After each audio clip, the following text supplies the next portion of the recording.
Does the world really want a solution? I'm not seeing any real effort to say, wait a minute, why haven't we had a solution until now, and what can be different this time around?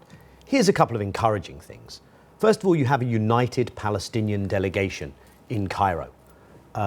You have the leader recognized by the world, President Abbas. You also have Hamas and other factions there. I think that's positive going forward if that can be encouraged. Secondly, the Egyptians seem to have shifted in the course of this conflict from pursuing a vendetta against Hamas. They have their own domestic struggle with the Brotherhood. They saw this as an extension of that domestic problem. They seem to have shifted to a position which says maybe it's better as a new Egyptian regime that we prove we can actually be useful as a mediator. But other than that, we're not seeing that much that is encouraging. Very important, your last segment. Some people tend to think, this whole problem is rockets that began a month ago, right? Much bigger issues. Can you resolve the Israeli-Palestinian conflict writ large? And can one end this situation where Gazans are living in an open-air prison? Is enough pressure being put on Israel, by the US in particular, to come up with some kind of viable solution, to actually sit down and come up with something?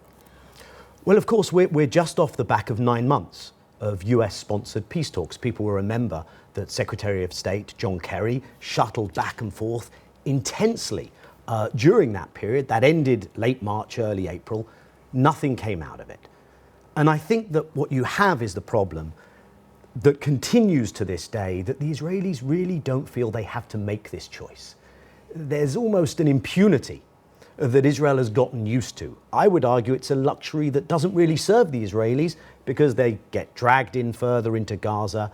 They themselves don't have a future, I don't think, until the Palestinians have security, have freedom, have their rights. The Americans don't seem to be doing anything to change that equation, neither do the Europeans. Because we just heard from Mustafa Barghouti, again here on BBC World News, something that we hear from Palestinians all the time. If there was not occupation, there would be no resistance. This, in effect, they say, would be solved in terms of the aggression coming from Hamas. Is that even viable or possible that the occupation could end? Of course the occupation can end. And of course, until there is an end to occupation, the human nature is to say, wait a minute, if someone's denying me my basic freedoms, I'm going to do something about it. I would rather people did what Mustafa Barghouti calls for, which is non-violent resistance, sanctions on Israel rather than rockets. But as long as the occupation continues, of course there'll be resistance.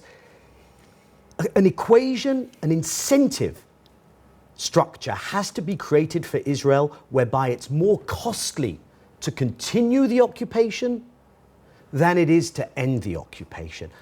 We know how to do that. We've had examples in the past like South Africa. Those aren't being applied to Israel. It's sad that this is what might be necessary, but by now it seems that that is what will be necessary.